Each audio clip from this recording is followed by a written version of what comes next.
प्रत्येक शेताला शेत रस्ता मिळावा म्हणून अनेक आमदारांनी महाराष्ट्र विधानसभेच्या अधिवेशनात प्रश्न विचारले। महसूल मंत्री बावनकुळे साहेबांनी खूप चांगल्या प्रकारे उत्तरं दिली आणि जे काही त्यांनी नियम आणि कायदे सांगितले ते ऐकून बरं वाटलं। तर मला असं वाटतं बावनकुळे साहेबांना विनंती आहे, तुम्ही जरी समजा विधानसभेत ऐलान केलं प्रत्येक शेताला किमान 12 फुटाचा रस्ता हवा आणि तो रस्ता तहसीलदाराने आदेश देऊन पोलिसांची मदत घेऊन तयार करून द्यावा, त्यासाठी आमदार निधीतून खर्च डीपीटीसीच्या माध्यमातून किंवा जिल्हा परिषदच्या माध्यमातून केला पाहिजे। बावनकुळे साहेब, तुमचं म्हणणं बरोबर आहे, मंत्री म्हणून तर मला खूप आवडलं, पण याची अंमलबजावणी झाल्याखेरीज तुमचं म्हणणं सार्थक ठरणार नाही। म्हणून मी आग्रह करतो की जे काही तुम्ही विधानसभेत बोलले अधिवेशनात, ताबडतोब त्याचे आदेश पारित करावे आणि तहसीलदार, प्रांताधिकारी, कलेक्टर यांच्यापर्यंत ते पोहोचले पाहिजे आणि त्याचप्रमाणे ते ऑनलाईन पण टाकले गेले पाहिजे।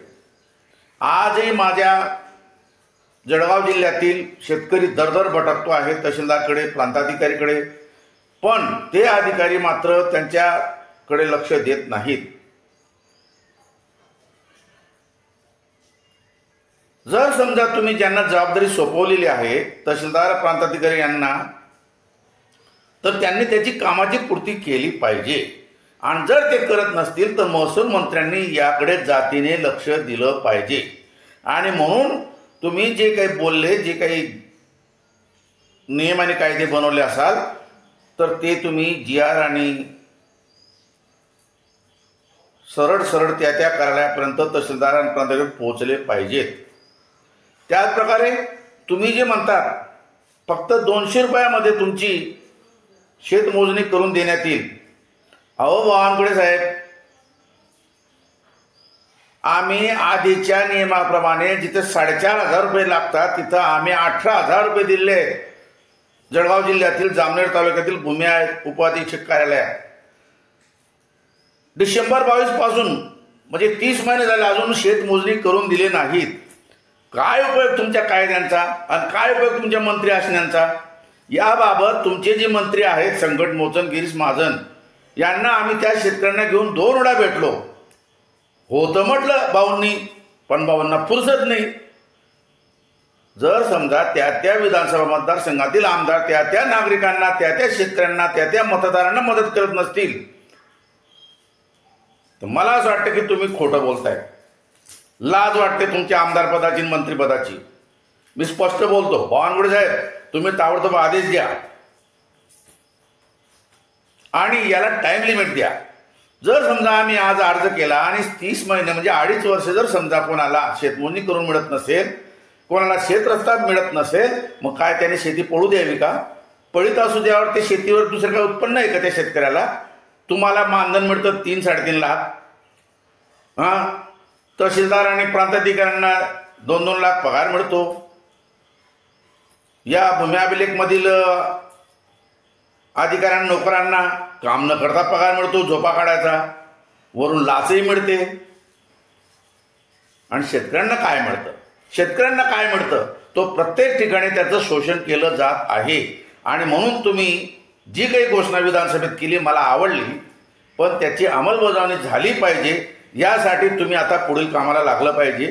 तुम्ही आता महसूल मंत्री आहात, तुम्ही भारतीय जनता पक्षाचे कोणतेही संघटनात्मक काम करू नका, ती जबाबदारी तुमच्याकडे नाही, वेळ गमवू नका। तुम्ही माझ्या जळगाव जिल्ह्यात आल्यावर मी तुम्हाला याचे पुरावे देतो, या माझ्यासोबत एकदा जामनेरला, तुम्हाला हा सूर्य हा जयद्रथ दाखवतो आणि बघा तुमचा गिरीश महाजन काय काम करतात ते, आणि बघा तुमचे तहसीलदार आणि प्रांताधिकारी काय काम करतात ते, आणि मग बघा तुम्ही तुमचे भूमी अभिलेखचे अधीक्षक आणि उपाधीक्षक काय कामं करतात ते।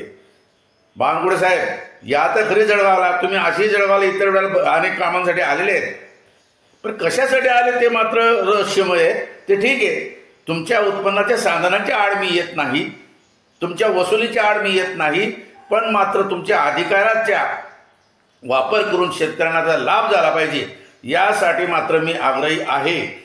मी आज जे तुम्हाला बोलतो ते कालच तुम्हाला ईमेलद्वारा मेसेज पण केलेले आहेत, तुमच्या महसूल उपसचिवालाही केलेले आहेत, तुमच्या PAलाही केलेले आहेत, मी तसे तहसीलदारांनाही केले आहेत, भूमी अभिलेख खात्याला अधीक्षक उपाधीक्षकांनाही केलेले आहेत. पण याची दखल ताबडतोब घेतली गेली पाहिजे. म्हणून मी आज मुद्दाम हा व्हिडिओ तुमच्यापर्यंत पोहोचावा. किमान माझ्या जळगाव जिल्ह्यातील जे काही भाजपचे पदाधिकारी असतील, इमानदार असतील, काही बेमान असतील, काही त्यांनी हा मेसेज तुमच्यापर्यंत पोहोचवला पाहिजे असं माझं म्हणणं आहे. पदावर आहात, तुमची इच्छा आहे शेतकऱ्यांना रस्ता मिळावा, तुमची इच्छा आहे लवकर शेतमोजणी करून द्यावी, तर मग पूर्ण तर झाली पाहिजे ना. ती जर आपण राहिली तर मला असं वाटतं की तुमचं बोलणं खोटं ठरेल. म्हणून आज तरी मला असं वाटतं की अशी वेळ येऊ नका द्या. लबाडांचं आमंत्रण जेवल्यावरच खरं ठरतं असं म्हणायची पाळी येऊ देऊ नका.